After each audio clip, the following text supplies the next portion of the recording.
6 वर्षाच्या मुलाला चिरडून फरार होणाऱ्या ड्रायव्हरला अखेर वालीव पोलिसांनी अटक केलेली आहे। 2 दिवसापूर्वी वालीव परिसरात एक लहान मुलगा घरासमोर अंगणात खेळत होता आणि त्याच ठिकाणी हा ओला ड्रायव्हरवाला त्याच्या अंगावरून गाडी घालत तिथून फरार झाला होता। ही संपूर्ण घटना सीसीटीव्ही कॅमेऱ्यात कैद झाली होती। HP लाईव्हने ही बातमी दाखवल्यानंतर वालीव पोलिसांनी सीसीटीव्ही फुटेजच्या आधारे या ड्रायव्हरला अटक केलेली आहे। कफील अहमद असं या ड्रायव्हरचं नाव आहे। हा ओला गाडी चालवतो।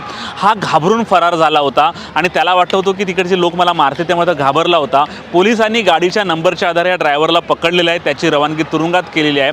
तर दुसरीकडे ह्या मुलावर जे आहे की रुग्णालयात उपचार सुरू आहेत, त्याची घरची परिस्थिती अत्यंत हालाकीची आहे। त्याला वैद्यकीय मदतीची किंवा आर्थिक मदतीची देखील गरज आहे। जर तुमच्या आमच्या ते समाजातील लोक पुढे आले, त्याला जर आर्थिक मदत केली तर कदाचित याच्या प्रकृतीत लवकर सुधारणा होईल। आपण हॉस्पिटलमध्ये जाऊन याला मदत करू शकतात।